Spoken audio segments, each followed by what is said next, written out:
Growing fallout tonight from the Oval Office clash between President Trump and Ukrainian President Volodymyr Zelenskyy. Vaughn Hilliard has the latest. What's your message to Donald Trump, Mr. Zelenskyy? In London today, President Volodymyr Zelenskyy in his latest high-stakes meeting. This with British Prime Minister Keir Starmer. We count on your support, and really, we're really happy that we have such partners and such friends. The meeting coming on the heels of Friday's unprecedented Oval Office on-camera diplomatic meltdown between Zelenskyy and President Trump. You don't have the cards right now. With us, you start having cards. Cards. Right now, you don't. You're playing cards.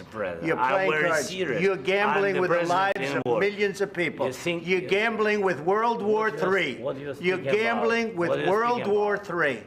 And what you're doing is very disrespectful to the country, this country. That's back to you, far more than a lot of people said they should have. Zelenskyy was asked to leave the White House following the confrontation, and the Ukrainian leader did not sign the mineral deal with the U.S. that was at the root of his visit to the White House.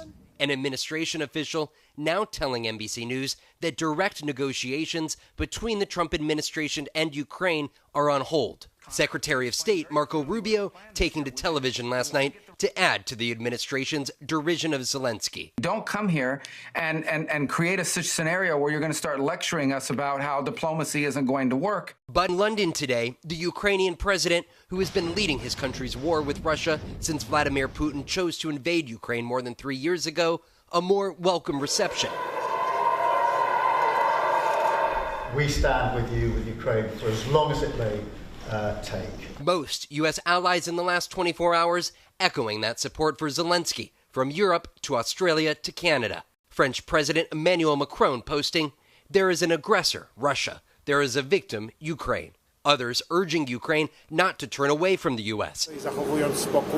President Andrzej Duda of Poland pushing Zelenskyy to return to the negotiating table, saying the U.S. is best positioned to end the war, as President Trump had this warning last night. Either we're going to end it or let him fight it out. And if he fights it out, it's not going to be pretty. Because without us, he doesn't win.